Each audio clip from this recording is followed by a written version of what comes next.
અમેરિકી સંસદની ચૂંટણીમાં ભારતીય મૂળના નેતાઓનો એક પછી એક હાર થઈ રહી છે અને અચાનક સિએટલના રાજકીય મેદાનમાં બે ભારતીય ચહેરાઓ સામસામે આવીને એક ઐતિહાસિક રોમાંચક ચૂંટણી જંગ ઊભો કરી દે ત્યારે ભારતીય પ્રવાસી સમાજના દિલમાં કેટલો અનોખો ગર્વ અને ઉત્તેજના ભર્યો સસ્પેન્સ વ્યાપી જતો હશે. દોસ્તો, અમેરિકાના વોશિંગ્ટન રાજ્યમાંથી સામે આવેલા ગત 4 ઓગસ્ટ 2026ના પ્રાઇમરી ચૂંટણીના ચોંકાવનારા અને ગૌરવપૂર્ણ પરિણામ પાછળનું સત્ય જાણીને તમારા હોશ ચોક્કસ ઉડી જશે. આજના આધુનિક યુગમાં વિદેશી રાજકારણમાં આપણા ભારતીય મૂળના નેતાઓના વર્ચસ્વ અને રાજકીય લડાઈ સામે બહુ જ અદ્ભુત ચિત્ર ઊભું થયું છે. જો તમે પણ વિદેશમાં ભારતીયોના રાજકીય ભવિષ્ય વિશે જાણવા માંગતા હો તો આ સમાચાર જાણવા અતિશય જરૂરી બની જાય છે, માટે વિડીયોને અંત સુધી જોજો. વોશિંગ્ટન રાજ્યના ચૂંટણી અહેવાલો મુજબ સિએટલ સ્થિત 7મા કોંગ્રેશનલ ડિસ્ટ્રિક્ટમાંથી ડેમોક્રેટિક પાર્ટીના પ્રખ્યાત ભારતીય અમેરિકન સાંસદ પ્રમિલા જયપાલ ગત 4 ઓગસ્ટના રોજ યોજાયેલી પ્રાઇમરી ચૂંટણીમાં મોટા મતોના તફાવતથી વિજય બનીને આવનારી નવેમ્બરની જનરલ ઇલેક્શનની રેસમાં આગળ વધી ચૂક્યા છે.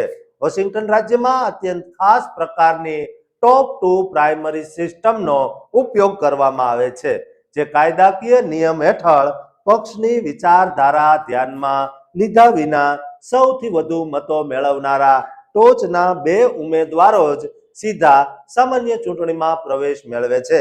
વર્ષ 2017થી આ વિસ્તારનું પ્રતિનિધિત્વ કરી રહેલા પ્રમિલા જયપાલ હવે આવનારી 3 નવેમ્બર 2026ની સામાન્ય ચૂંટણીમાં રિપબ્લિકન પાર્ટીના ભારતીય મૂળના ઉમેદવાર એટલે કે ગુજરાતી એવા નીરવ શેઠનો સામનો કરશે. આ ચૂંટણી સ્પર્ધાની સૌથી અદ્ભુત અને ચોંકાવનારી બાબત નીરવ શેઠનું કટોકટી ભર્યું ભૂતકાળ છે, જેમનો જન્મ અને ઉછેર ભારતમાં થયો અને તેઓ વર્ષ 2008માં કમ્પ્યુટર અને ઇલેક્ટ્રિકલ એન્જિનિયરિંગના અભ્યાસ અર્થે અમેરિકા આવ્યા હતા. વિદેશ આવ્યા બાદ નીરવ શેઠ અમેરિકી મરીન કોર્પ્સમાં 4 વર્ષ સુધી એરક્રાફ્ટ મિકેનિક અને મિલિટરી પોલીસ ઓફિસર તરીકે શૌર્યપૂર્ણ સેવા આપી ચૂક્યા છે. તે પછી વર્ષ 2017માં તેઓ લેકવુડ પોલીસ ડિપાર્ટમેન્ટમાં જોડાયા અને બાદમાં પિયર્સ કાઉન્ટીમાં વ્યાપારી બનીને પ્રખ્યાત બિસ્ટ્રો બાફી ઇટાલિયન રેસ્ટોરન્ટના મેનેજિંગ પાર્ટનર બન્યા હતા. વળી તેમણે આ અગાઉ વર્ષ 2024માં વોશિંગ્ટનના 10મા ડિસ્ટ્રિક્ટમાંથી પણ સંસદની ચૂંટણી લડી હતી અને આ વર્ષે તેઓ 7મા ડિસ્ટ્રિક્ટના મેદાનમાં ઉતર્યા છે. આ પ્રાઇમરી ચૂંટણીના મેદાનમાં ડેમોક્રેટિક ઉમેદવાર ગ્વેન કિર્કરલેન્ડ અને 5th રિપબ્લિકન પાર્ટીના ડેવિડ ડબલ્યુ બ્લોમસ્ટ્રોમ પણ દાવેદાર હતા, પરંતુ પ્રમિલા જયપાલ અને નીરવ શેઠે પોતાના 2 સ્થાનો હાંસલ કર્યા છે. સિએટલ અને તેની આસપાસના સમાજ ધરાવતો આ 7મો કોંગ્રેશનલ ડિસ્ટ્રિક્ટ આખા અમેરિકામાં ડેમોક્રેટિક પાર્ટીનો સિક્યોર્ડ ગઢ ગણાય છે, જેથી રાજકીય વિશ્લેષકોના મતે પ્રમિલા જયપાલ નવેમ્બરની ચૂંટણી જીતવા માટે સૌથી પ્રબળ દાવેદાર મનાઈ રહ્યા છે.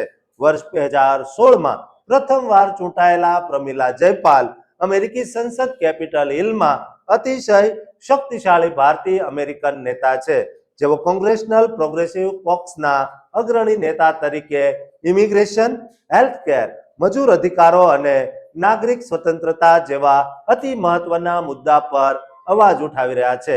આ વિજય એવા સમયે આવ્યો છે જ્યારે અમેરિકી સંસદમાં ભારતીય અમેરિકનોના પ્રતિનિધિત્વને આંચકો લાગ્યો હતો, કારણ કે ચાલુ અઠવાડિયાની શરૂઆતમાં જ મિશિગનના ભારતીય મૂળના કોંગ્રેસમેન શ્રી થાનેદાર ડેમોક્રેટિક પ્રાઇમરી ચૂંટણીમાં હારી ગયા હતા, જેથી પ્રમિલા જયપાલનો આ પ્રાઇમરી વિજય ભારતીય સમાજ માટે બહુ જ મોટો ઉત્સાહવર્ધક કિસ્સો સાબિત થયો છે.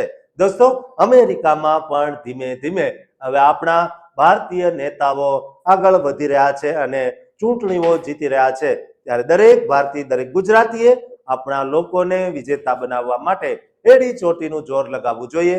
માટે આ વિડીયો તમામ ગુજરાતી ભારતીયને શેર કરજો અને આ ચેનલને સબસ્ક્રાઇબ કરવાનું ચૂકતા નહીં.